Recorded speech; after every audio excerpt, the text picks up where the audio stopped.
business na mamamalengke po this week and price check muna tayo sa gulay. Kasama syempre si Laila the live po mula sa Mandaluyong Public Market 2. Laila, may pagbabago ba sa presyo dyan ng mga bilihin? Good morning, Laila! Ayan na, namimili ka na. Good morning, Maui! Good morning! Ako, syempre, ito, nagiging tindera na rin tayo today. Ayan, dahil may umu-order ng Tsoge! Pero ayan nga, sa pagtatapos ng Nutrition Month, good morning sa mga kapatid natin mula sa aking mga paboritong gulay, ang magalang na upo at minsan nagiging taong patola. Okay, alam mo ba, meron akong good news para sa mga mahilig sa gulay, yung mga vegetarian at syempre yung mga mga bata na mahilig sa gulay.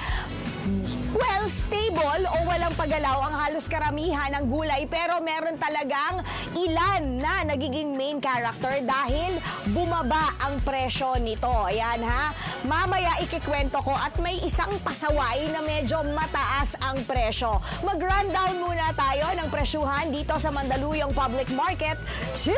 Ayan ha, ang kamatis mula sa dating 120 pesos, bumaba yan ng 100 pesos ngayon per kilo. Ang repolyo naman na dati 100 pesos per kilo, 80 pesos per kilo na lang yan. Ang pechay bagyo from 100 pesos per kilo, ngayon 80 pesos na lang yan kada kilo. At ang palaya, hindi kayo magbibiniter ngayon dahil 100 pesos kada kilo lang yan mula sa dating 120 pesos kada kilo. Eto na ang pasaway.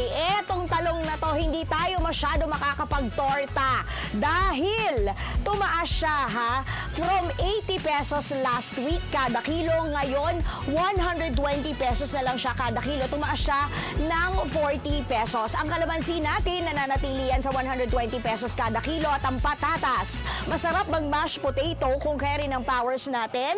Ayan, with matching kayo ang maghuhugas. Good morning, Maynilad and Manila Water. 140 pesos yan kada kilo. Ang sibuyas, kung magigisa tayo ha, sibuyas at bawang. Yung sibuyas 120 pesos kada kilo yan. Ang bawang naman ay nasa 160 pesos kada kilo.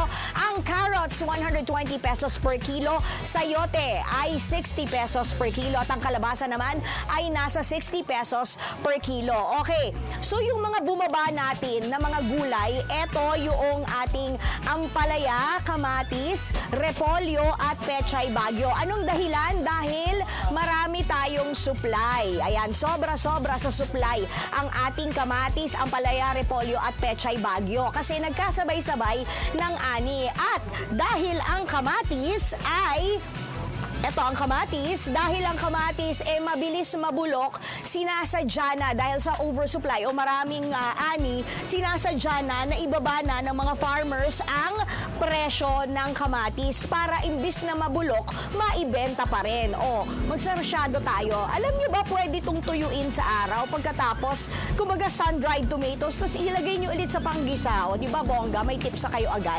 Kwentuhan tayo with Ate Leonora Espadilla, ang ating may-ari dito sa Leonora Vegetable Store. Kamusta naman po?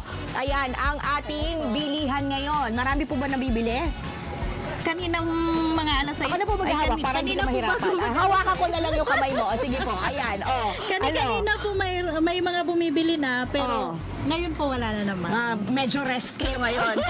Kanina naharas kayo dahil ang dami namimili. Meron naman po kanina. Pero yun yung magandang balita kasi at least kahit pa paano, hindi ba po, at ano tayo, maraming namimili.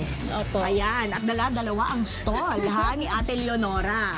Ayan, magbigay tayo ng tips para sa mga kapatid natin na mamimili ng gulay. O hindi ba? Una, syempre pagdating sa kamatis, ano po ba yung tip ninyo? Ayan.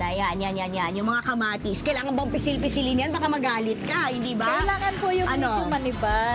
Maniba lang. Hindi masyadong Yung mahihinog opo. pa lang. Pero wag naman yung green na green. Pero Opo. depende yun sa inyo. Opo. Kasi di ba nahihinog naman talaga ang kamatis on its own kahit na Opo. pinitas na. Huwag lang masyadong pipisilin. para Huwag hindi niyo masyadong lumabas. pisilin. Baka kasi mag-squirt na ganon. Pero yun nga. At mas maganda kung makinis. Yes po. Diba? Parang pisngin ni Maui. Ganyan. Kasi yung sa akin medyo parang naumbag ng langka ng konti diba? Pagdating naman sa Repolyo at Pechay Baguio, pumili kayo ng mabigat. Mabigat. Oo, kasi ibig sabihin siksik, no? Yung Yes mga po. dahon nyon. Nyon? Iwasan na meron mga itim-itim. Pero kung, oo, di ba? Pero kung hindi maiwasan, may mga spots o konting kupas, di tanggalin na lang natin. Yes Kung po. sensitive kayo, hindi ba? Pagdating sa talong, napasaway dahil ang mahal niya ngayon, pumili kayo ng kumikinang ang balat or glossy. Ayan, nasa na ba yung mga talong natin? Ayan, kukuha si Ate Leonora. Siguraduhin nyo na glossy yung talong. Ayan, no? Medyo makintab siya. O, minodel ko talaga. O, kunyari, cellphone video. Ayan, guys, pumili kayo ng talong na glossy at ano yun, dapat medyo, pag hinawakan nyo, matigas kasi pag malambot. Pag malambot! Naku, nakakaloka yun. Ibig sabihin, palantala yun, di ba? Ano ba itong mga tips natin sa talong? Good morning! Okay, pagdating sa ampalaya, siguraduhin nyo na may pagka-berde pa ang kulay at hindi siya masyadong madilaw. Medyo mas maliliit or makikitid, ayan, yung ating mga kulubot at mas malaman at mas maasim at mapait habang ang malalapad na kulubot karaniwan mas makatamtaman yung pait. So yun pala yung tips natin para mas bongga yung pagpili sa ampalaya. Pwede po ba kaming umorder sa inyo tapos papadala na lang? Ay, pwede naman po. Oo. Lalamog. Ayun, Laila Move para masaya. Ano number nyo? Ay, 0939-5570-975. Ayan, hulaan ko, magaling kang kumanta, no? Kasi ang hilig niya maghawak ng mic, o hindi ba? Okay, paano happy weekend sa inyo? Maui, yan muna ang pinakahuli dito sa Mandaluyong Public Market 2. Balik sa inyo sa studio. Nasaan na yung talong? Pabili nga ng talong kahit kasawayan. Laila talaga, ha? Sinasabi ko sa'yo, yung talong baka mahulog. Thank you sa update, Laila! Mga kapatid, Dimples Romana po, maging maalam at may pakialam sa mga napapanahong issue at headlines. Mag-follow na po at subscribe na sa social media pages ng News 5.